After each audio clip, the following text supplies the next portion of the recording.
Esta es la historia de dos ciudades. Una historia bélica por tierra y por mar. Un conflicto largo y duro, librado entre dos de los estados más evolucionados, civilizados y modernos de la antigüedad. Lucharon de un modo terrible, brutal y cruel. No se trata de una historia agradable.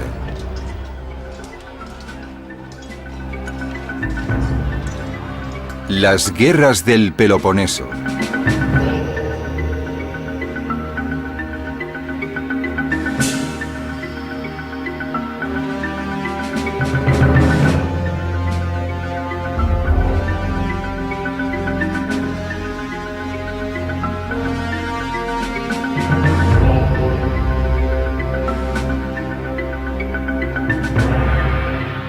...455 años antes del nacimiento de Cristo... existían dos grandes potencias en la antigua Grecia...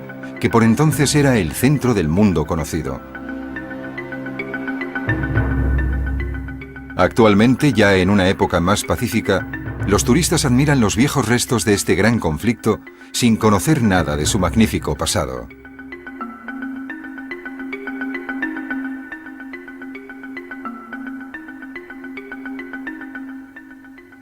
Estas dos grandes potencias helénicas eran Atenas y Esparta.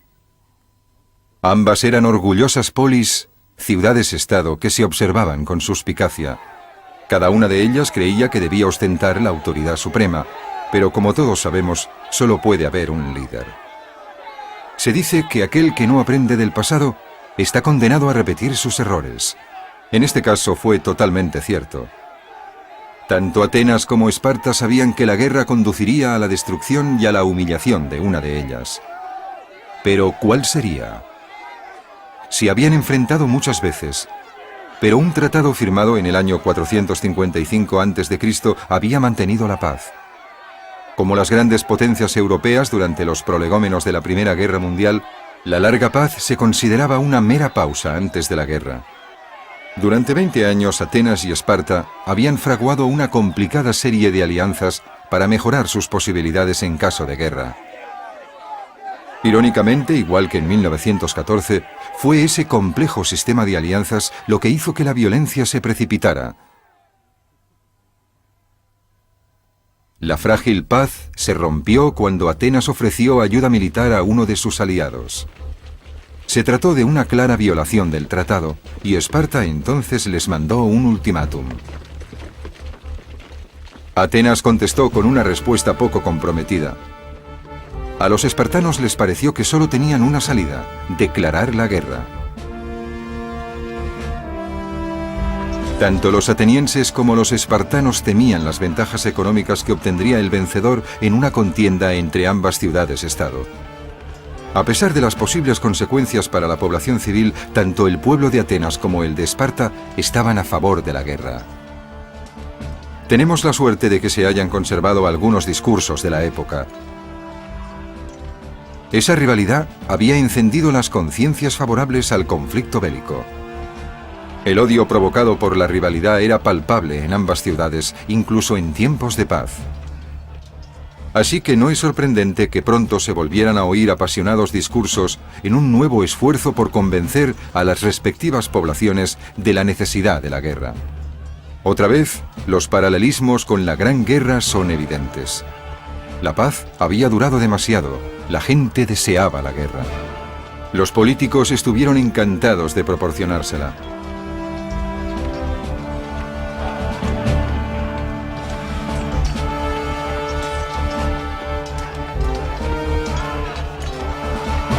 No hablemos de pensarlo mejor. Son los ofensores y no los ofendidos los que deben pensárselo mejor. Debéis votar ahora, y como auténticos espartanos debéis votar por la guerra. No dejéis que Atenas crezca más todavía. No abandonéis a nuestros aliados. Con los dioses a nuestro lado, ataquemos. Eso decían los políticos espartanos, y sus diatribas acabaron por ahogar las palabras de los consejeros pacifistas del rey Arquídamo. El gran momento no estaba muy lejos. Pero no eran solo los espartanos los que buscaban el enfrentamiento. En Atenas Pericles, que gobernaba como un verdadero autócrata, hablaba en términos similares. Debemos saber que esta guerra nos ha venido impuesta, y cuanto más nos rebelemos ante este desafío, menos dispuestos estarán nuestros adversarios a atacarnos.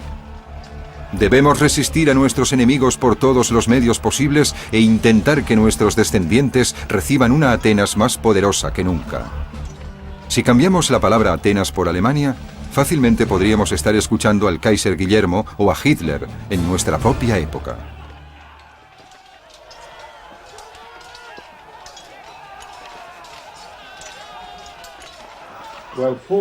Bueno, el año 435 a.C. en la historia griega fue una época oscura. Fue el inicio de lo que se conocería como las guerras del Peloponeso. Algo horrible. Una de las guerras más espantosas de todos los tiempos. Fueron terriblemente trágicas y crueles. Todo empezó por el tema comercial. Atenas se había enriquecido y había abrazado la democracia. Había atraído artistas, artesanos y comerciantes de otros lugares. Todo prosperaba en Atenas. La ciudad se había convertido en un estado maravilloso y artístico. Esparta, que estaba muy celosa de Atenas, quería declararle la guerra. Esparta representaba la oligarquía, gobernada por unos pocos, mientras que Atenas representaba la democracia, gobernada por la decisión de la mayoría. Esparta representaba la lucha por tierra, mientras que Atenas representaba la lucha por mar. Esparta representaba a unos aliados que, en teoría, tenían derecho a voz en el proceso de decisión de la Liga Espartana, pero en realidad rara vez lo tenían. Los atenienses representaban el imperio y la dominación.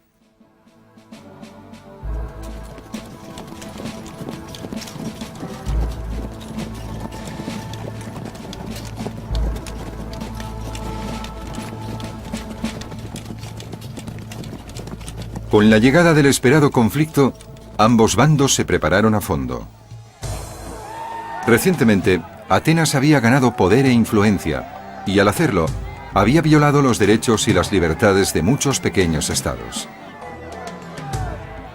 Fue Esparta la que se ganó los corazones y las mentes de los estados neutrales. El gran historiador Tucídides describió con detalle los preparativos de la guerra.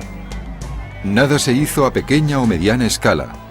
Ambos bandos pusieron todo su empeño en este conflicto. En otros estados, la simpatía de la gente estaba con los soldados espartanos, que habían proclamado que su objetivo era la liberación de la Hélade. La animadversión contra Atenas estaba muy extendida, tanto entre los que deseaban escapar de su yugo, como entre los que temían llegar a estar bajo él. Las fuerzas terrestres atenienses y espartanas estaban bastante igualadas al estallar las hostilidades. Pero los espartanos siempre tenían una ventaja gracias a su especial régimen militar. Por ello, el término espartano se ha convertido en una palabra con significado propio. Esparta era un lugar que expulsaba extranjeros regularmente, que se cimentaba principalmente sobre los ciudadanos ricos y que mantenía a la mayor parte de la población terriblemente subyugada. Los espartanos no admitían la libertad de expresión y eran conocidos por su austeridad, su falta de lujo y su constante concentración en el entrenamiento militar. Atenas, según Pericles, era un gran logro militar, pero conseguido gracias a su amor por la libertad y al pueblo, en lugar de hacerlo por la fuerza y el control militar.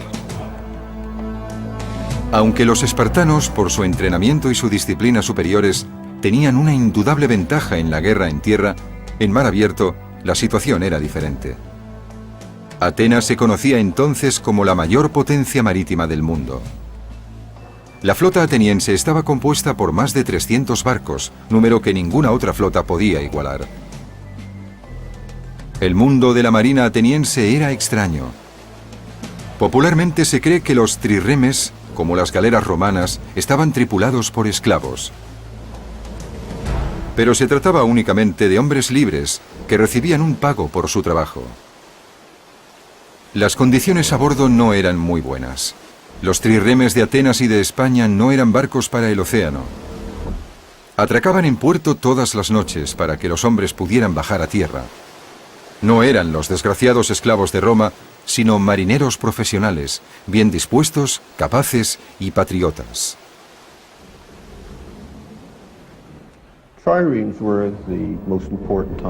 Los trirremes eran los barcos de guerra más importantes. Construidos de madera, tenían unos 30 metros de eslora y unos 15 de manga, y los manejaban unos 170 remeros. La tripulación completa era de unos 200 hombres. Tenían un ariete en la proa del barco, utilizado para asaltar o hundir los barcos enemigos. Los atenienses, en su mejor momento, tuvieron entre 300 y 400 de estos barcos, lo que convertía a los atenienses en una superpotencia naval. Las condiciones a bordo eran bastante malas. En el barco de guerra ateniense había que meter tantos hombres como se pudiera, porque eran los hombres los que proporcionaban la potencia. Así que había que hacerlo en el espacio más pequeño posible, porque era más fácil de controlar. Y la manera que en Atenas tenían de meter hombres en los barcos era colocando una fila encima de otra, y otra más, hasta 3 filas de remeros que remaban con todas sus fuerzas para que el barco se desplazara. Como se podrán imaginar, tal cantidad de hombres metidos en un espacio tan pequeño no están nada cómodos.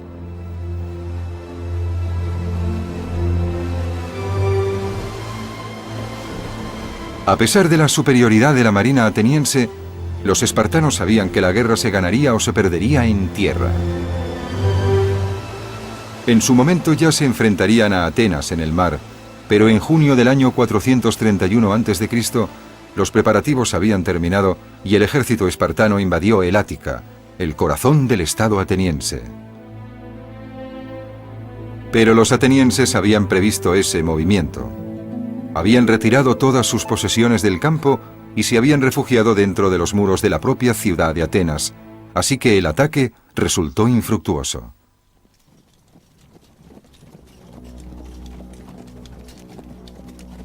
El primer enfrentamiento importante de la guerra consistió en una pequeña e intrascendente batalla de caballería en una polvorienta llanura de las afueras de Atenas.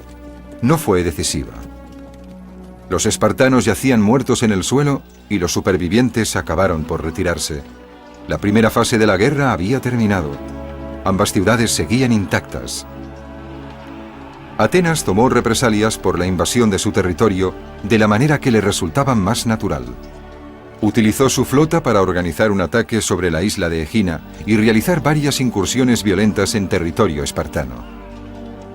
Los espartanos, una fuerza fundamentalmente terrestre, no constituían una amenaza. Si los espartanos querían ganar, tendrían que equipararse en experiencia naval a los atenienses, particularmente en el uso de las famosas galeras griegas.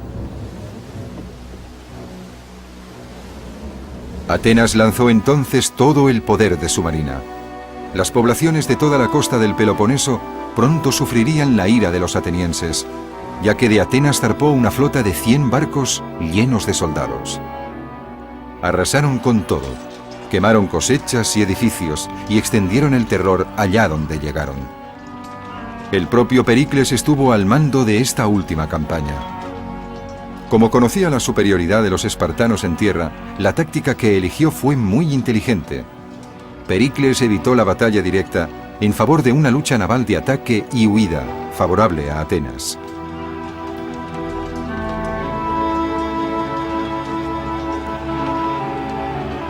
En el año 429 a.C., los espartanos, a su vez, cambiaron su táctica de ataque y asediaron al aliado de Atenas, Platea. Como ya habían hecho los de Atenas, los muros de Platea mantuvieron alejados a los espartanos. En un terrible presagio de lo que sería el destino de Atenas, el asedio acabó por convertirse en un sitio completo. Los habitantes de Platea llegaron a maldecir sus muros. Para que ni siquiera pudiera escapar un ratón, los espartanos construyeron otro muro que rodeaba completamente la ciudad y esperaron a que los habitantes se rindieran o se murieran de hambre. Con la gran distancia que nos separa del mundo clásico, estos acontecimientos parecen remotos y frecuentes. Los que tenemos la suerte de vivir en tiempos de paz, no podemos entender lo que significaba vivir en una ciudad sitiada, pero el dolor y el sufrimiento trascienden las épocas. Cuando los víveres empezaron a escasear, los habitantes se vieron obligados a comer ratas y a hervir el cuero de sus calzados. La desnutrición, las enfermedades y el hambre reinaban en las calles. Ese dolor y ese sufrimiento eran tan reales como lo son los reportajes de hoy en día sobre zonas en guerra en nuestras pantallas. Para ellos, la realidad era violenta, amarga y dura. Las madres veían cómo sus hijos, debilitados, morían sin remedio. La realidad de los asediados era igual a la realidad de la guerra marítima para los que tomaban parte en ella. Es decir, extremadamente dura. Se hallaban confinados en un espacio pequeño, porque no había grandes ciudades que tuvieran enormes zonas fortificadas. Así que estaban hacinados en un espacio en el que no podían cultivar alimentos y sus adversarios se encargaban de que no pudiesen recibir comida del territorio que les rodeaba, y así se morían de hambre. Lo que ocurre en un asedio es que se intenta desgastar a la gente. Era poco probable que obtuvieran ayuda, que un ejército fuera a socorrerles. Así que solo podían esperar la rendición, la captura y posiblemente una ejecución posterior. El muro que los espartanos habían construido alrededor de Platea consistía en realidad en 2 muros de madera a 5 metros de distancia. El pasillo que quedaba entre ellos estaba cubierto de chozas ocupadas por las tropas de asalto. Unas altas torres de vigilancia colocadas a intervalos regulares observaban tan silenciosamente como las de los campos de concentración. Ellas también fueron testigos de un gran sufrimiento humano. Por detrás de las paredes de madera, los espartanos se lanzaban al ataque, pero las fortificaciones de madera de Platea les mantenían a raya. Aunque, ¿por cuánto tiempo? Los espartanos decidieron entonces construir un terraplén contra los muros de la ciudad para poder superarlos. Los defensores de Platea intentaron resistirse mediante 2 mecanismos. Por un lado, construyeron también sus propios muros en el lado que estaba amenazado por ese monte. Y por otro, excavaron dicho terraplén desde la ciudad para que se viniera abajo. Cuando consiguieron detener a los espartanos, estos intentaron otra táctica que consistía en utilizar material de asedio. En realidad debían de ser arietes o algo similar, pero los habitantes de Platea consiguieron detenerlos añadiendo troncos a unos marcos que se colgaban de los muros de la ciudad que, al balancearlos, rompieron la punta de los arietes. Así que los espartanos volvieron a verse frustrados e intentaron una tercera y última táctica que fue el fuego. Esparcieron azufre y brea sobre madera, lanzaron todo ello dentro de la ciudad de Platea y le prendieron fuego. Seguramente habría sido una buena táctica si el viento lo hubiese propagado y si además no se hubiera desatado una tormenta que ayudó a apagar el fuego. Atenas había prometido ayuda a Platea, pero faltaba el liderazgo decisivo que había dado Pericles. La ayuda de Atenas nunca llegó. Finalmente, en el verano del año 427, la agotada ciudad de Platea se vio obligada a rendirse. Cuando lo hicieron, los atribulados defensores probablemente hubieran deseado no haberlo hecho. Los horrores del asedio no fueron nada comparado con lo que ocurrió a continuación. Las mujeres fueron tomadas como esclavas y todos y cada uno de los hombres fueron ejecutados. Arrasaron la ciudad y la hicieron desaparecer. Si las cosas por tierra iban mal para Atenas y sus aliados, por mar, la marina ateniense debía demostrar lo efectiva que podía llegar a ser.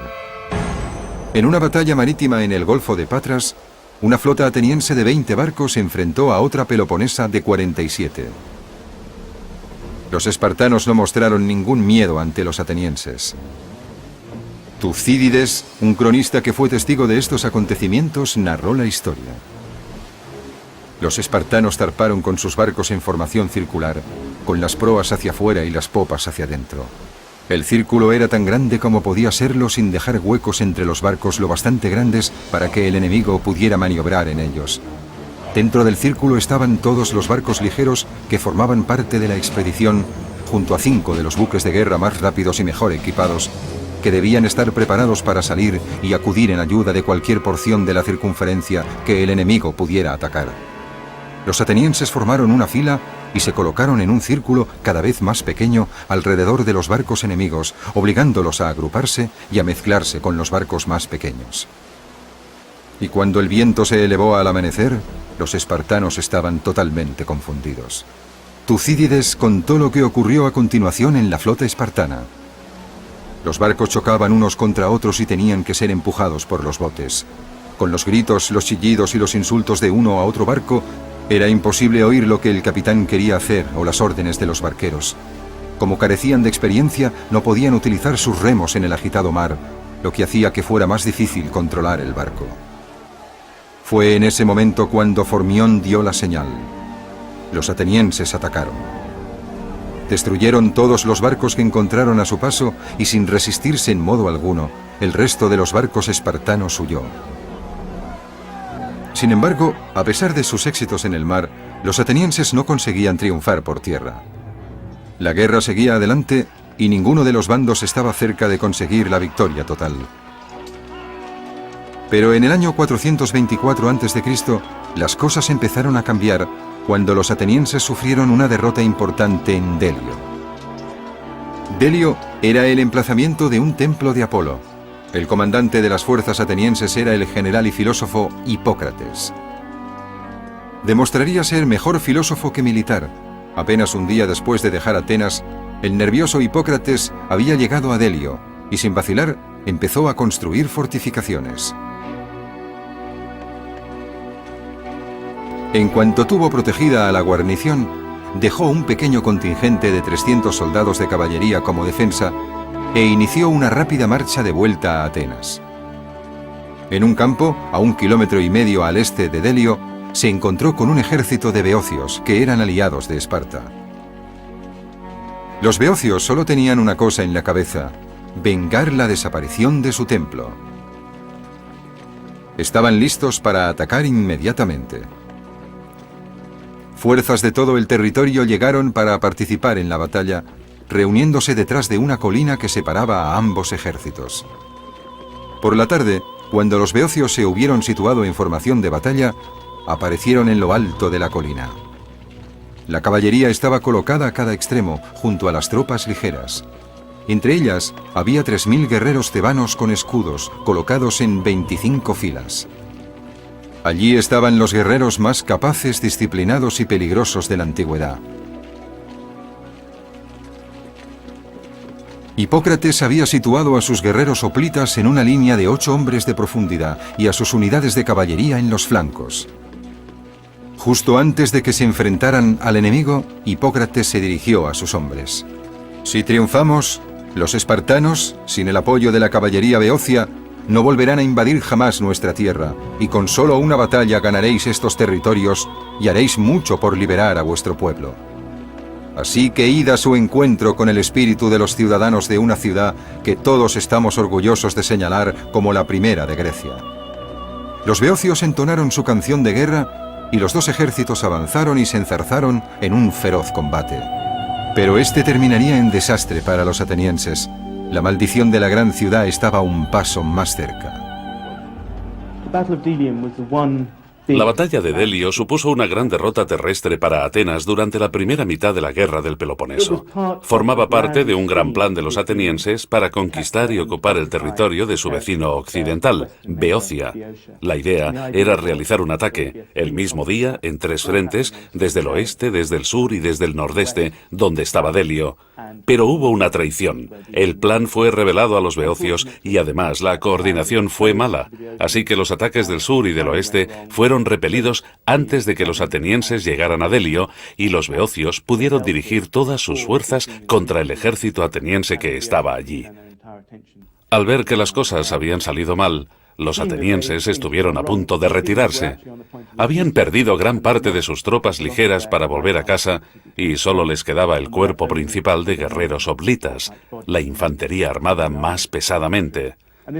Se enfrentaban a una fuerza tebana de más o menos el mismo número de hombres, pero tanto los tebanos como los beocios habían desarrollado tácticas nuevas para la lucha con armas pesadas, y pudieron vencer a los atenienses concentrándose en un lado de su ejército y abriéndose camino entre los defensores atenienses mientras estos huían.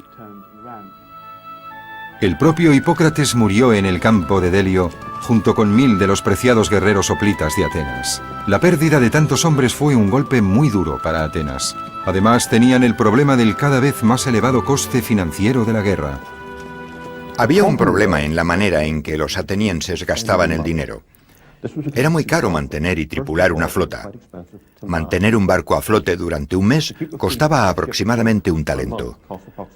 Los atenienses y cualquier pueblo cercano podían enviar 100 barcos a luchar durante 3 o 4 meses. Y eso era un gasto considerable. Incluso las batallas o las operaciones de asedio eran particularmente caras. El sitio de Potidea al principio de la guerra costó a los atenienses unos 2000 talentos, y era un sitio a una ciudad relativamente pequeña. Eso significa que ya desde el año 427 a.C., los atenienses tuvieron que recaudar entre los ciudadanos un impuesto de emergencia de 200 talentos para la guerra. Debido a la falta de recursos, los espartanos siempre podían encontrar la manera de promover las revueltas entre los aliados de Atenas. Y sin esas contribuciones económicas, Atenas tendría graves dificultades. La situación de la guerra se volvió inevitablemente en contra de Atenas, pero la gran ciudad todavía no estaba acabada. En el año 426, un ateniense llamado Demóstenes se hizo un lugar en los relatos de sus contemporáneos. Era un soldado de valerosa iniciativa cuyas acciones salvaron a Atenas en numerosas ocasiones. Y además, había que seguir contando con la valiente marina ateniense que ejercía su superioridad en el mar. En un intento por mermar la fuerza ateniense en el mar, los espartanos intentaron aumentar su poder naval a través de su base naval en el Golfo de Corinto. Tras ser derrotados por Demóstenes en Naupacto, probaron suerte en Olpas, pero fueron repelidos una vez más junto con sus aliados ambraciotas por las innovadoras tácticas de batalla de Demóstenes. Por fin había un general ateniense que podía conseguir victorias en tierra. Pero Demóstenes no era cruel únicamente en el campo de batalla. En la mesa de negociaciones era igual de eficaz. Al final de la batalla, los espartanos vencidos compraron su vida mediante un truco mezquino, típico de los niveles a los que por entonces había llegado la guerra. Un pacto secreto entre espartanos y atenienses permitió a los espartanos huir del campo de batalla, pero los ambraciotas quedaron a merced de los vencedores. Así pues, los espartanos se marcharon y los ambraciotas fueron masacrados allí mismo. En el año 425 a.C., Demóstenes volvió a demostrar su valía. De camino a Sicilia, el mal tiempo le obligó a atracar en el puerto de Pilos, en la costa peloponesa. Demóstenes, sin perder el tiempo, aprovechó la situación y empezó a construir defensas inmediatamente. Los espartanos, alarmados por la llegada de fuerzas atenienses a un lugar tan cercano a ellos, enviaron tanto un ejército como una flota a la península. Los atenienses desembarcaron allí mismo y consiguieron atraer a sus filas a los espartanos descontentos, que eran muchos debidos al sistema social de Esparta. Estos espartanos descontentos, que se unieron a los atenienses en su campamento, en las fortificaciones de Pilos y las de la isla de Esfacteria, tuvieron más ventajas, ya que cuando los atenienses ganaron la campaña de Esfacteria, hicieron prisioneros a muchos soldados espartanos, y los atenienses utilizaron a esos soldados como rehenes. En el año 421 a.C., tras 10 años de guerra sin triunfadores claros, en los que los historiadores llaman la guerra arquidámica, ambos bandos empezaron a pensar que era el momento de firmar la paz. Se escribió un tratado que ambas partes aprobaron. Sin duda, tanto atenienses como espartanos dejaron escapar un suspiro de alivio, y estarían de acuerdo con las palabras que el dramaturgo griego Aristófanes, en uno de sus dramas contra la guerra, puso en boca de su heroína Lisístrata. Nunca más volveremos a perder el camino en una locura como esta. Pero no sería así. Poco después volvió a constituirse el sistema de alianzas. Atenas firmó un pacto defensivo con Argos, en lo que se conocería como la Cuádruple Alianza. Cuando Esparta invadió Argos, lo hizo para defender a uno de sus propios aliados, pero Atenas se vio arrastrada a la guerra y en el invierno de los años 419 y 418 a.C. se renovaron las hostilidades. Esta vez, Atenas no tendría la misma suerte. Los atenienses soñaban desde hacía tiempo con un imperio en el oeste, y en el año 415 a.C. se necesitaba una victoria moral para traer esperanza tras años de guerra infructuosa. Y la expansión hacia el oeste era una tentación que excitaba la imaginación. El objetivo más evidente era Siracusa, en Sicilia, que los atenienses codiciaban desde hacía tiempo y en la que habían hecho incursiones en el pasado sin éxito alguno. Con un gran entusiasmo, la asamblea ateniense acordó enviar una de las mayores expediciones jamás reunida hasta entonces. Tucídides contó su historia. Ciertamente, esa expedición griega fue de lejos la más cara, y llevaba las mejores tropas helénicas que hasta ese momento habían salido de una sola ciudad. 4.000 hoplitas atenienses, 300 jinetes y 100 trirremes, más 50 barcos de Lesbos y Quíos, y también muchas tropas aliadas. Cada marinero recibía un dracma al día de la tesorería, y los capitanes también costaban mucho. Para el resto de la Hélade era más una demostración del poder y la grandeza de Atenas que una fuerza expedicionaria que iba a enfrentarse al enemigo. Casi todas las casas de Atenas mostraban en la puerta una columna lisa con la escultura de una cabeza que se dice que era la de Hermes. De ahí el nombre de Herma, y también con unos genitales masculinos. La noche anterior a que zarpase la expedición ateniense, en muchas de las esculturas de las casas se cayeron los falos.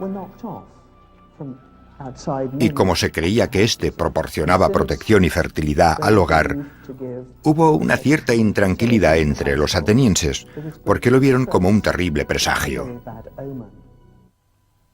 Con una fuerza total de unos 30.000 hombres, esta impresionante flota salió a mar abierto. Primero en formación en línea y después navegando con rapidez hasta Egina. La flota se dirigió primero a la isla de Corcira y después continuó hasta el sur de Italia. La campaña de Siracusa se prolongaría durante los 2 años siguientes, hasta que, al igual que la lucha en Grecia, degeneró en una serie de ataques y contraataques que ni siquiera los mesenios pudieron inclinar a favor de Atenas. Entonces, en el año 413 a.C., los atenienses estuvieron muy cerca de la victoria. Un ataque nocturno les llevó hasta una meseta donde consiguieron hacerse con uno de los fuertes de Siracusa. Pero algunos de los defensores lograron escapar y dar la alarma, entablándose a continuación una auténtica batalla en la meseta. Los atenienses fueron repelidos tras sufrir bajas espectaculares. 2.000 de sus hombres